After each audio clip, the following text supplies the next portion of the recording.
I've been involved in global corporate governance for a few decades now, and I'd expect the profile of new board candidates to have changed more than it has. There's been some real progress in gender representation worldwide, and the traditional ethnic groups seen in boardrooms in each country are finally gaining some diversity, but when it comes to vitae and titles, I've not seen a lot of change. After the global financial scares of 2008, and more recently with COVID, academics, activists, and governance commentators demanded more risk managers be added to boards.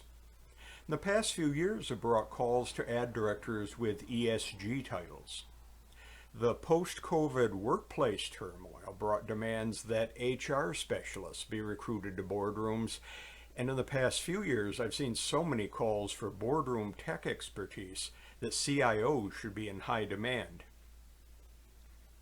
That boardroom tech expertise angle got really serious with global calls for specific cybersecurity skills on boards, or at least disclosure requirements on this background.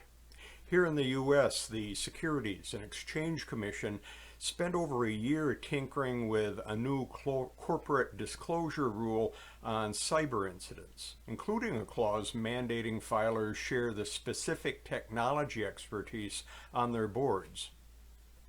So in July, the Commission unveiled its new rules for cybersecurity management, but in the words of a Forbes headline, the SEC let the boardroom off the hook.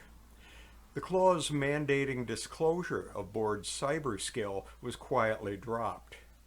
The US SEC is noted for not explaining what goes into its final rules, but I suspect the same forces that have hobbled HR directors, ESG directors, tech directors, and so on were a factor. First, the definitions are tough to pin down, they're contentious and ripe for dispute by activists and their attorneys. I do coding work on the Boardroom Insider website, so does that qualify me as a tech director? And second, when the company faces a major hack, and that's when, not if, all eyes are going to turn to the cyber director, wondering how he or she dropped the ball. Who's going to want to wear a target like that on their back? Finally, boardroom folk wisdom still loves titles like CEO, CFO, or president, current or retired, major investors, or research, legal, and government credibility, preferably with top P&L line experience.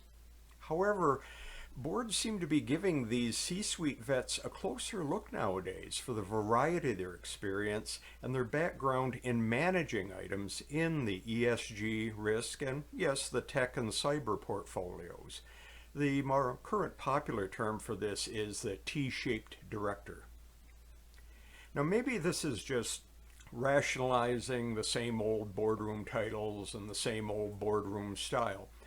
But it could also show the value of top-level oversight skill on items most CISOs are only going to see from down in the tech weeds.